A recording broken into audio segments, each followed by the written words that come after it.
Welcome to Stoic Capsule, the place where we distill timeless Stoic wisdom into practical tools you can use every day to build inner strength, clarity, and resilience. If you've ever wondered what it would feel like to have a mind so steady that nothing shakes it, no criticism throws you off, no failure makes you panic, no temptation pulls you off course, you're exactly where you need to be. Imagine walking into any room with a calm so deep it speaks before you do. You don't posture, you don't perform, yet people feel the pressure of your presence without a single word. That's not pretending to be strong, that's becoming unshakable. And this kind of strength isn't new. For over 2,000 years, emperors, warriors, and ordinary people surviving extraordinary chaos have forged it the same way through Stoicism. Stoicism isn't a philosophy you admire from a distance. It's a battle-tested toolkit for anyone who wants to master life from the inside out, to control emotions before they control you, to build iron discipline, to see through illusion with brutal clarity, and to grow increasingly immune to manipulation and unnecessary pain. Tired of the noise, of the chaos, of living at the mercy of whatever happens next? Then lean in. Watch this to the end, because what you'll learn here might be the piece you've been searching for. Number 1.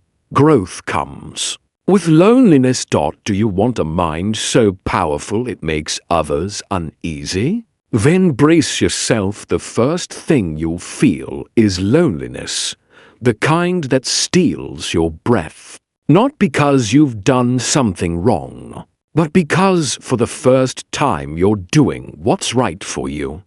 You stop playing along with what everyone else accepts without question. You quit faking excitement at empty social events. You start interrogating the rules you once followed blindly. From that moment on, you are no longer normal, and the world won't like it. The clearer your vision becomes, the more it unsettles others. Every choice you make shines a light on what they've been avoiding. When you quit smoking, they feel judged. When you refuse to gossip, they call you distant. But here's the truth. You're not doing anything to them, you've simply stopped wanting to be like them. Be honest. Aren't you tired of performing? Of pretending to care about things that don't touch your soul? Of smiling while feeling empty? You're not cold, you're just done being a background character in someone else's emotional drama. Marcus Aurelius wrote, "To live a good life, we have the potential for it if we can learn to be indifferent to what makes no difference." A good life isn't measured by how many people surround you, but by how free you are from what doesn't matter. And that's what truly scares people. When you stop chasing meaningless noise, you expose how loud their own distractions have become. From here on, you'll have to master one of the hardest skills of all: walking alone without losing your way. No one teaches this.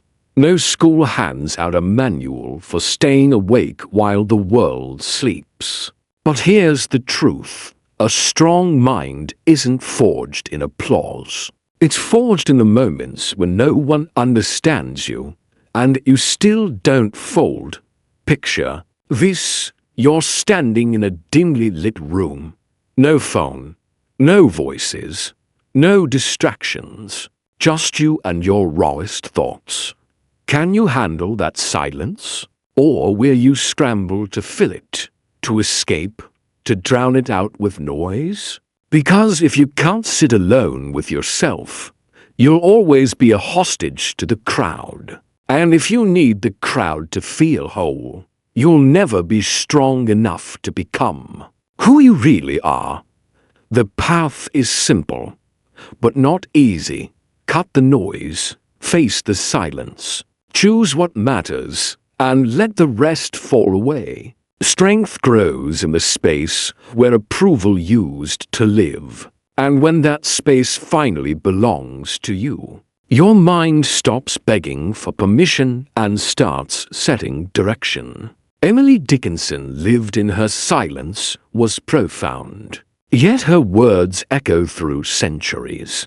The same is true for others who walked the lonely path. Nikola Tesla spent much of his life in isolation. Yet his ideas reshaped the modern world. They didn't blend in, they stepped away. And in that solitude, they discovered a clarity so sharp it could cut through illusions. But here's the question: are you willing to pay that price? Tonight, just once, turn everything off. Lock your door. Sit down with nothing but yourself and ask the questions you've been avoiding. What am I running from? What truths am I afraid to confront? Why do I need so many people around me just to feel like I matter? The answers won't come right away. They never do. But in that space between the silence and your restless thoughts, something stronger will begin to grow inside you. Remember, loneliness is not the punishment. Loneliness is the workshop, the battlefield, the place where reconstruction begins. It's where your mind learns not to break, where resilience takes root. Once you can stand in silence and not wither, everything else judgment, rejection, failure shrinks into background noise. And when you rise from that silence with a mind that cannot be shaken, the world will look at you differently, not with admiration, but with caution. Because now they see you are no longer dependent, no longer easy to sway, no longer someone who bends under pressure. And a mind like that, calm, clear, untouchable, makes people uncomfortable. So, are you ready?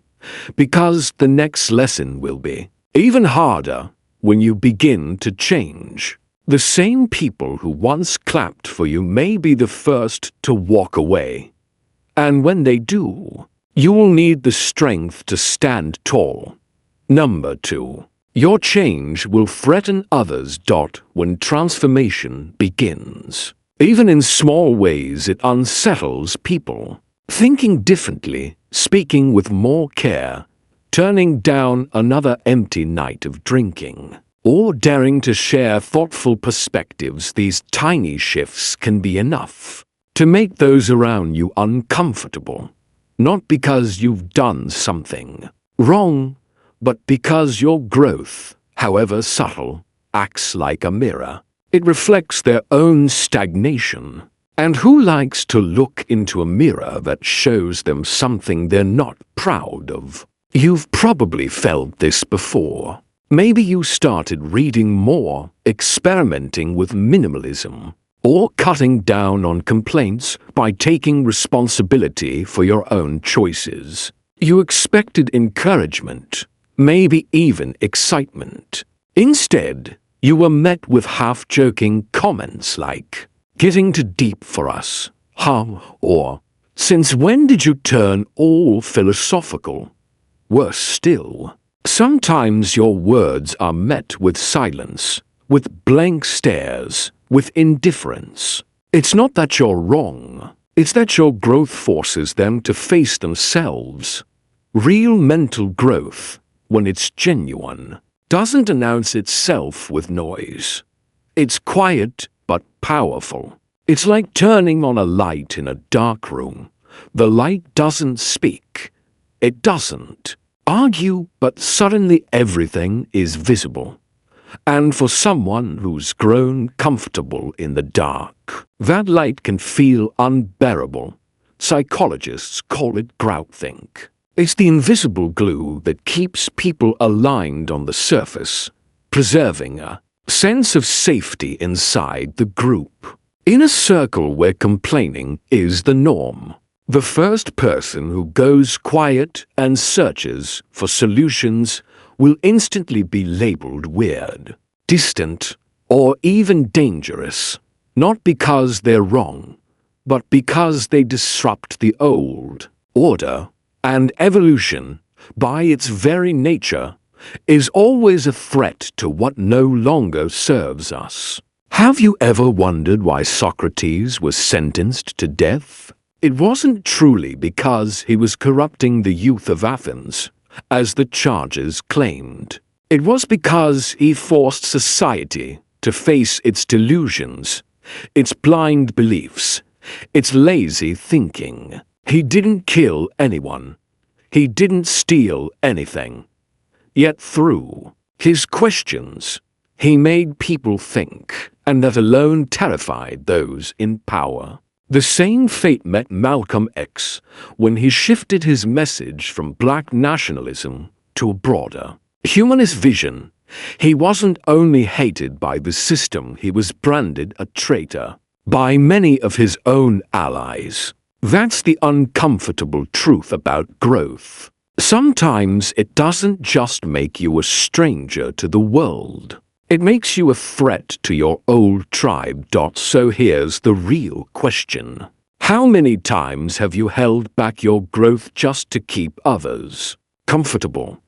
How often have you shrunk yourself just to feel safe in someone else's approval? It's a sobering thought, isn't it?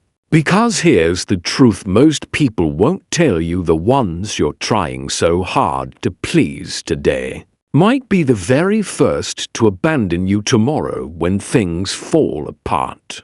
But the strength you build inside, even if it's lonely, will be the very thing that saves you. Don't shrink yourself just because others aren't ready to move forward. No one grows without leaving a few shadows behind. And if you're feeling isolated in your journey, remember what Marcus Aurelius once wrote: "The object of life is not to be on the side of the majority, but to escape finding oneself in the ranks of the insane." So what should you do when others feel threatened by your growth? Don't over-explain. Don't beg for understanding. Stay quiet and keep going. Real change doesn't need constant validation. It speaks for itself through results, through peace, through the strength you carry in silence. Here's a simple practice. Write down 3 things you're changing in your life right now, and then list 3 negative reactions you've received because of it. Then ask yourself, if I went back to who I was before, would I respect myself more? The answer, almost always, is painfully clear. A strong mind isn't defined by avoiding resistance. It's defined by the ability to keep moving forward despite it. Not everyone will be ready for the new you. But if you are ready, stop asking for permission. Stop waiting for applause. Just move. If this resonates with you, share one change you're making in the comments below. You might be surprised how your honesty gives others the courage to finally be real themselves. And if you're truly ready to build an unshakable mind, subscribe. Because we've got a long road ahead together, and every step will be worth it. Number 3. Let go of needing approval. People fear what they cannot control. And nothing is more unsettling to the crowd than a free mind, a mind that no longer seeks permission, no longer begs for validation. Why? Because it doesn't play by their rules. When you stop living for approval, you become unpredictable.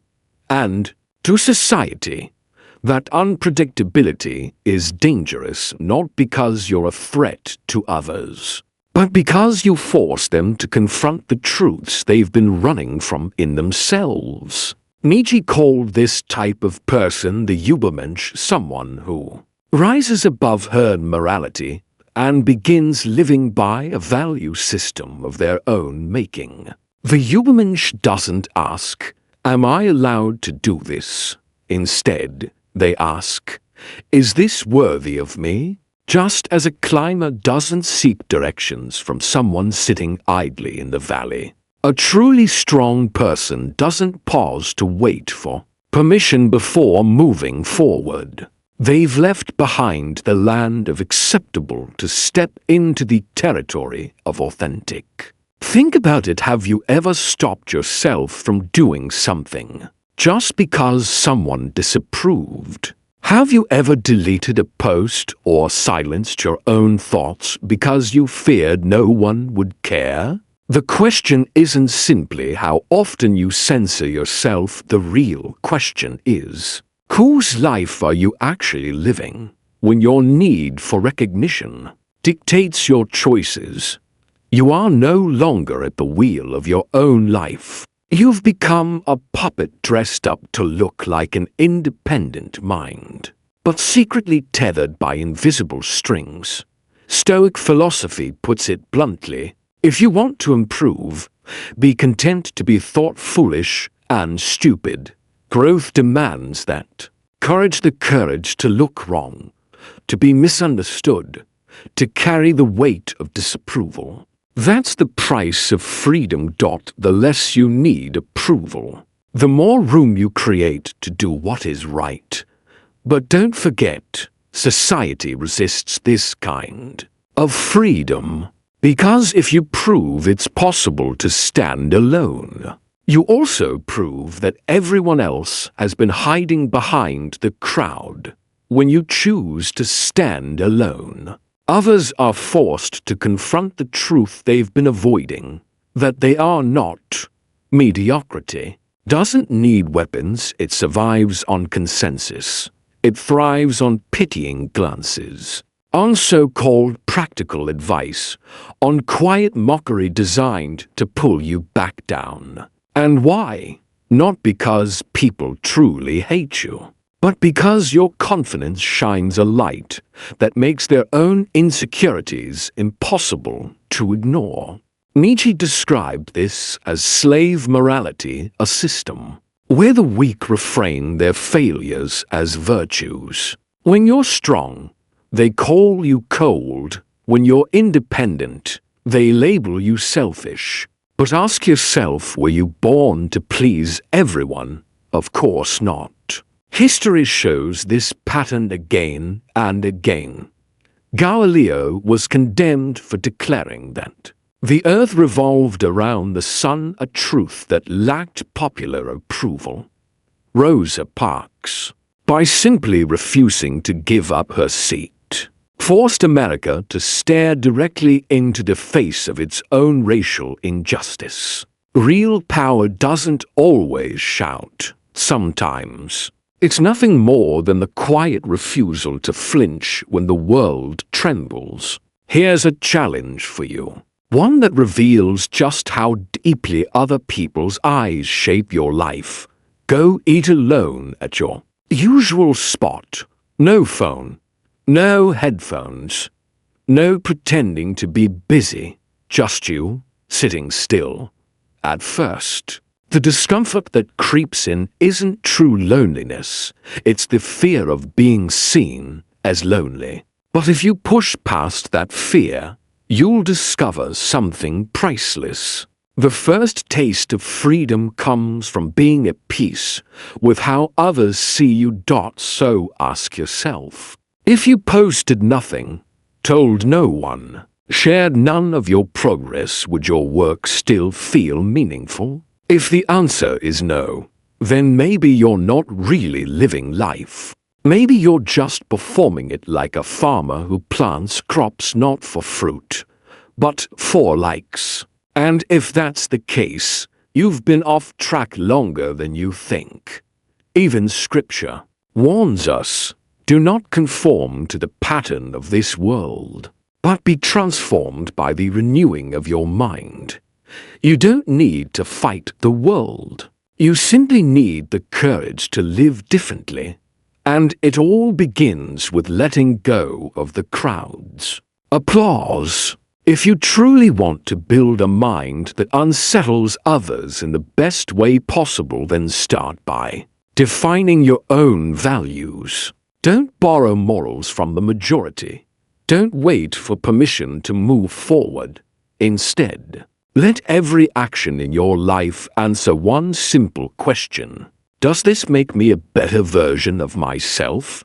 Because when you can stand tall on your own, without leaning on praise or approval, you're no longer just strong, you're free. Number 4. Own your life completely. You don't need to raise your voice to be feared. Just stay calm while everyone else reacts. In a world driven by reflexes, the one who pauses to think becomes the most dangerous person in the room. And it begins with accepting a hard truth. No one but you is responsible for your life. In Stoic philosophy, there's a recurring concept called logos, the rational order that governs the universe. Everything in existence follows a certain logic, whether you like it or not. But logos is not fate. It's simply the setting. How you act within that setting, that's your choice. You might lose your job. You might be betrayed. You might be misunderstood. That's the world's part. But your part, your sacred responsibility, is how you respond. And every response is your personal declaration of inner strength. Too often, we confuse faith with surrender, as though living well should guarantee that life will go well. But real maturity begins the moment you let go of that illusion. It begins when you can look in the mirror and ask, if no one helps me, how far can I help myself? That moment when you stop searching outward for excuses and start taking control of what's within, that's when true strength begins to grow. Nietzsche once wrote, "God is dead." He wasn't celebrating atheism, nor was he cheering for chaos. He was warning us. He was throwing a bomb into humanity's moral foundation, declaring that from now on there's no map anymore, no scapegoat, no will of God, no fate waiting to guide you, no higher power standing ready to define right and wrong on your behalf. You're at the wheel, steering the ship. And when it crashes into the rocks, there's no one else to blame but you. It's a lonely truth, but it's also pure power. Jean-Paul Sartre pushed this even further when he said, "Man is condemned to be free." At first, it sounds like a contradiction. How can freedom, the very thing we crave, be a sentence? Because without God, without destiny, without an instruction manual for life, every choice you make carries the full weight of responsibility, and no one else can carry it for you. You can't pin it on your parents. You can't hand it to society. You can't even hide behind circumstances. Freedom is a burden, a beautiful one, but heavy nonetheless, because yes, you have the right to rewrite your entire story, but you also lose the right to complain if the ending disappoints. If that feels overwhelming, good. It's supposed to. That weight you feel on your shoulders, that's the price of real freedom. But if you're strong enough to carry it, you become untouchable. No reward can bribe you. No loss can scare you. No crowd can control you. And that unsettles people who are still living on autopilot. So where do you begin? You start by dropping the excuses. I'm this way because of my childhood. I'm broken because society made me this way. They just don't understand me. Double quotes. No. You are not that way because of them. You are that way because at some point you chose it. And if you chose it once, you can choose differently now. But only if you're honest enough to burn the list of excuses you've been carrying around. To avoid facing yourself, try something small. Tonight, before you go to bed, don't ask, "Who drained me today?" Instead, ask, "What responsibility did I avoid today?" Write it down. Not to punish yourself, not to wallow, but so that tomorrow you have a clear place to act differently. Because one small, consistent shift in responsibility can redirect the entire trajectory of your life. A strong mind isn't one that knows all the answers. It's the mind that takes responsibility even for the unknown. And let me prove something to you right now. Pause for 3 seconds. Yes, right now. Stop. Breathe. Look around. Did you notice what just happened?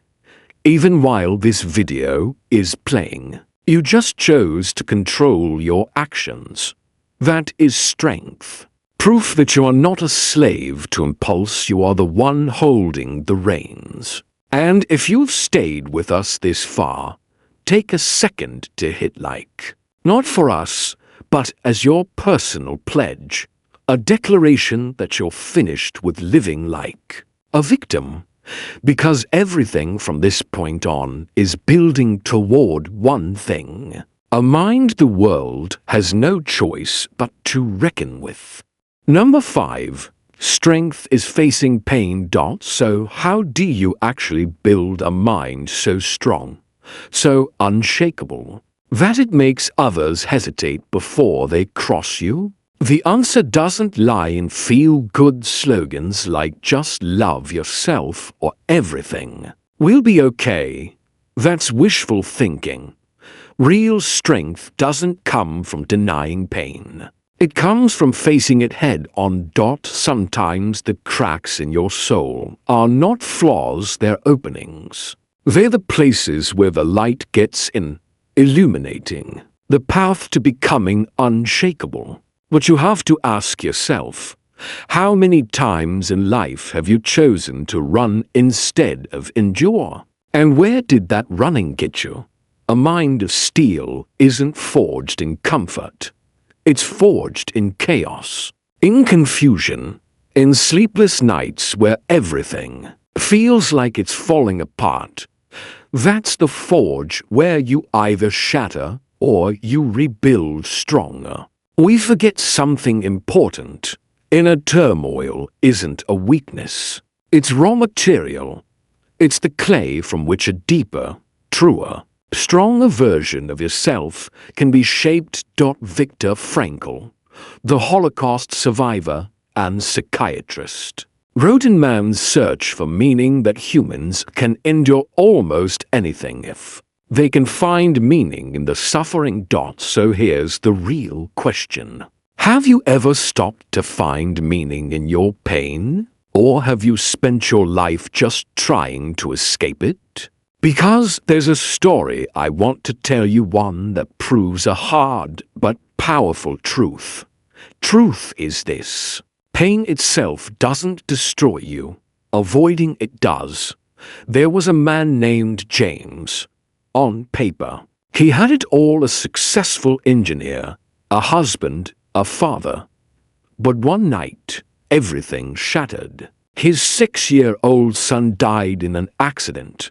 For months, James was a ghost. He locked away every emotion, buried himself in work, and tried to outrun the grief.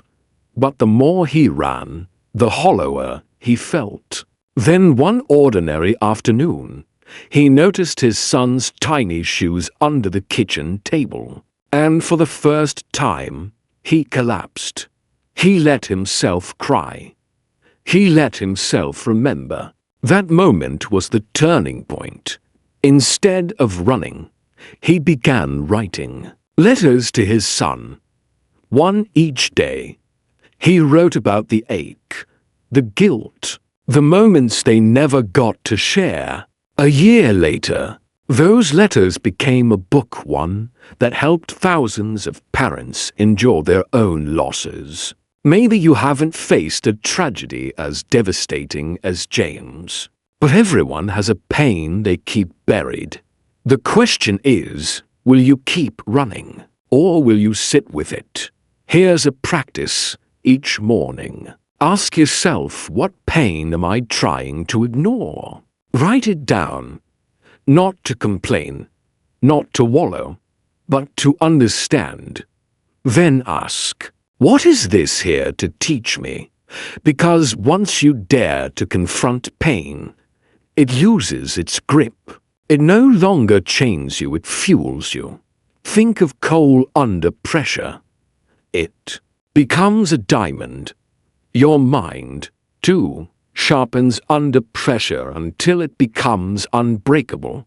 Seneca said, "A gem cannot be polished without friction, nor a man perfected without trials." Without hardship, there is no strength. So ask yourself, do you really want comfort built on illusions or growth built on truth? Pause for a moment. Breathe. Now ask, how many times have you stepped back from life's defining moments just to avoid hurting? How many chapters of your life remain unwritten because you feared feeling too much? Here's something practical. Take one painful memory. Rewrite it not as the broken version of you stuck inside the storm, but as the stronger version of you who has already survived it. Write it like a story told in hindsight. I went through this. It hurt. But it made me who I am today. When the story changes, your mind changes with it. Because a strong mind isn't something you're born with. It's something you forge. And the raw materials are always the hardest to hold. Pain, loss, failure. While others flinch, you walk forward. While others complain, you learn. While others collapse, you rise. And that's when people begin to fear you, not because you don't hurt, but because you don't break. And once you've turned pain into a weapon, you're ready for the next. Truth. Number 6. Expect the worst. One of the quietest, yet most powerful habits of mentally strong people is this. They always prepare for the worst. Not because they're pessimists, but because they refuse to live in denial. They would rather face the storm head-on than be blindsided by it. That's what makes them dangerous. Because you can't break someone who has already made peace with failure. Think about it. The person who unsettles a room isn't the one shouting in panic. It's the one sitting silently in the chaos, face steady, as if they knew it was coming. Others call them cold. But it isn't coldness, it's clarity. It's Stoicism in its highest form. Marcus Aurelius wrote, "The wise man sees in the misfortune of others what he should avoid." The wise don't wait for disaster to teach them. They observe, they reflect, they prepare. They ask the questions most people avoid. What if someone I love dies tomorrow? What if I lose everything I've built? What if life takes from me what I thought I couldn't live without? They don't ask these questions to invite misery. They ask because every answer makes them harder to break. What if my job disappears overnight? What if I'm betrayed by the one I trust the most? Strong minds don't ask these questions to torture themselves. They ask them to bulletproof their reality. Howard Marks, one of Wall Street's sharpest strategists, once said, "Risk is what's left when you think you've thought of everything." That's why he never enters a deal without playing out the worst-case scenario. Not because he doubts himself, but because he knows this. It's not failure that destroys you, it's surprise. Now ask yourself, when was the last time you truly imagined the worst? And when was the last time you broke down? Precisely because you never thought it would happen. Here's something practical. Build what I call a collapse model. At the end of each week, pick one area of your life work, love, health, finances. Write down the worst realistic thing that could happen in that space. No filters, brutal honesty. Then write, how would I respond? What's my backup plan? Who can I lean on? When you've finished, put your phone down. Place your hand on your chest. Listen to your heartbeat. If you can still breathe normally, if you're not flinching, congratulations, you're closer to becoming unshakable. People don't fear you because you're rich or brilliant. They fear you because they can't rattle you. They watch you face loss and not collapse. Your calm exposes their fragility. Think of Mike Tyson. When he walked into the ring, there were no smiles, no trash talk. His face was blank. Why? Because the fight had already played out in his mind 100 times. He didn't just beat opponents with muscle, he broke them with a silence forged in poverty, abuse, and having nothing left to lose. Preparing for the worst doesn't make you cold, it makes you immune to paralysis. Most people avoid pain by refusing to imagine it. But you open the door, sit it at your table, and ask, what are you carrying? So let me leave you with this. If you lost everything today, your money, your reputation, your relationships, what would still be intact inside? You. That's your true strength. A strong mind doesn't always roar like a lion. Sometimes it just sits still, unmoved, while the world trembles around it. And that kind of calm, it can silence an entire room. Once you learn to welcome the worst, the next step comes naturally. You realize not everything deserves a reaction. And sometimes, the most powerful move is to do nothing at all. Number 7. Power is not reacting. In life, most of our intense reactions come from trying to control what was never ours in the first place, what people say, how they treat us, how strangers behave, or even the outcome of events. But here's the raw truth. We can't control what others think, do, or feel. Every impulsive reaction is really just a desperate attempt to reclaim control over something we never had. But there is one thing, just one, that is always in our control: how we respond. We can choose calm. We can choose silence. We can choose to simply observe. That's our role in the game. The rest belongs to life, to others, to the world. Epictetus once said, if someone succeeds in provoking you, realize that your mind is complicit in the provocation. When you lose your temper, you've handed over your mind to someone else. And the scariest part, they barely had to try. One comment, one glance, and suddenly you're gone. Non-reaction is the strength to accept that not everything is worth your peace. You don't need the last word. You don't need to win every argument, because the real winner is the one who can walk away without needing to defeat anyone. Let me tell you a story, not because it's dramatic, but because you might see yourself In it. Andrew is a high school teacher. He is not wealthy, not powerful, but his students respect him, and his colleagues admire him. Why? Not because he's strict, but because he's unshakable. One afternoon, a student's parents stormed into the school, furious. They accused Andrew of discrimination. They shouted in the hallway so loudly that entire classrooms could hear. Andrew didn't flinch. He said nothing.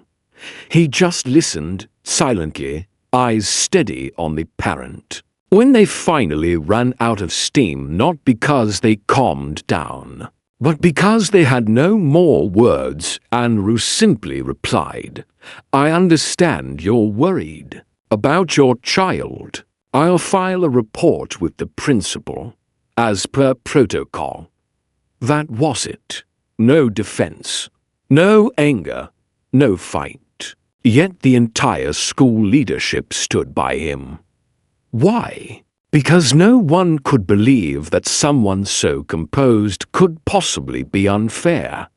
His silence said more than words ever could. It reflected the overreaction back onto the parents, exposing the weakness of their anger.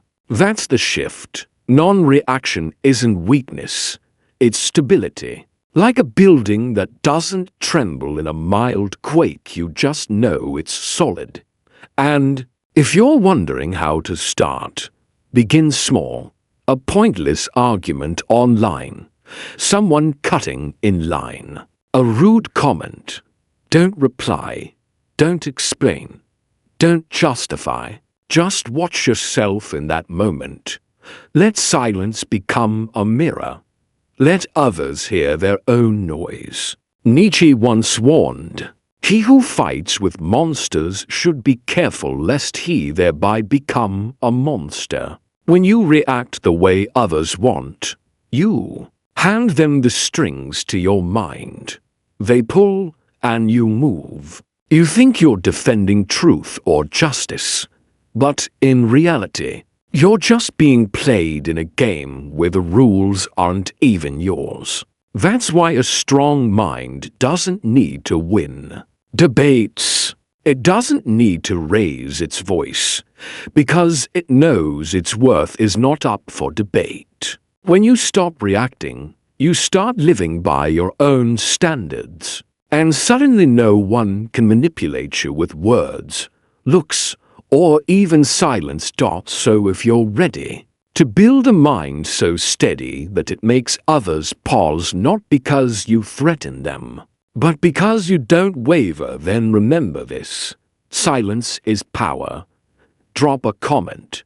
Silence is power. And start living like nothing can pull you out of yourself. Because that's how you become someone others both respect and fear without ever raising your voice. Now, once you've mastered non-reaction, there's another weapon you must forge. A weapon sharper than any sword. One that no one can ever take away from you. Number 8. Critical thinking. Powerful minds possess a sharp, independent spirit that refuses to submit to lazy thinking, shallow public opinion, or emotional manipulation. But here's the truth. Critical thinking is not a gift. No one is born with it. It's not given, it's earned. Critical thinking isn't a talent, it's a daily battle. It's the constant questioning of yourself. Why do I believe this? Who is influencing my thoughts? Are my words born from real experience or just echoes of the crowd? This isn't an external fight, but an inner one. The struggle between your habitual self, the one that blindly follows, and your awake self, the one that dares to question. And here's the truth. Your victory isn't measured by how many people agree with you. It's measured by that quiet clarity you feel every time you refuse to swallow an unexamined opinion. You don't need to control the world, only how you respond to it. But to do that, you have to learn to think deeper, to think differently. When someone says everyone does it, ask, who is everyone, and why should I be like them? When the headlines flood in, pause. What's missing here? Not just to argue, but to make space in your mind for truth, before noise hijacks it. Ironically, we live in the age of information, yet most people have never been taught how to truly think.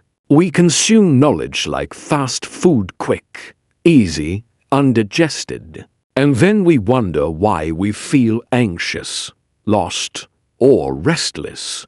But a strong mind isn't the one that collects the most facts. It's the one that knows when to question. Every time someone's words hurt you, ask, what fear inside me did that touch? Every time you're angry, pause. Am I defending truth or just my ego? The very moment you start questioning, instead of reacting, that's when no one can control you. And no, practicing this doesn't have to be complicated. Each day, take one belief about yourself, about others, about the world, and put it under the microscope. When was the last time you truly changed your mind? When was the last time you admitted you were wrong? If you can't remember, ask yourself, am I really living, or just repeating a script written by someone else?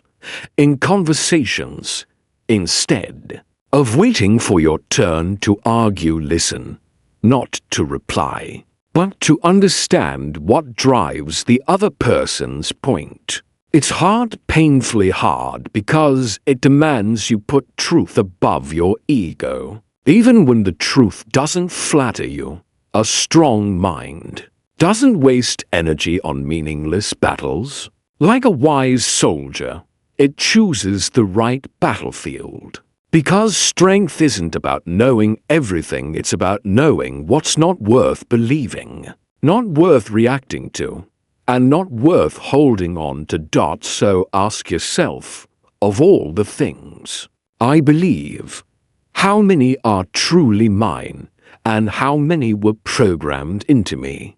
Remember this. No one can fully control their circumstances, but you can always control how you interpret them. Critical thinking doesn't make you stubborn. It makes you unmanipulable. You're not easily convinced. You're not easily triggered. And that unsettles people more than anything. You don't need to shout to prove your strength.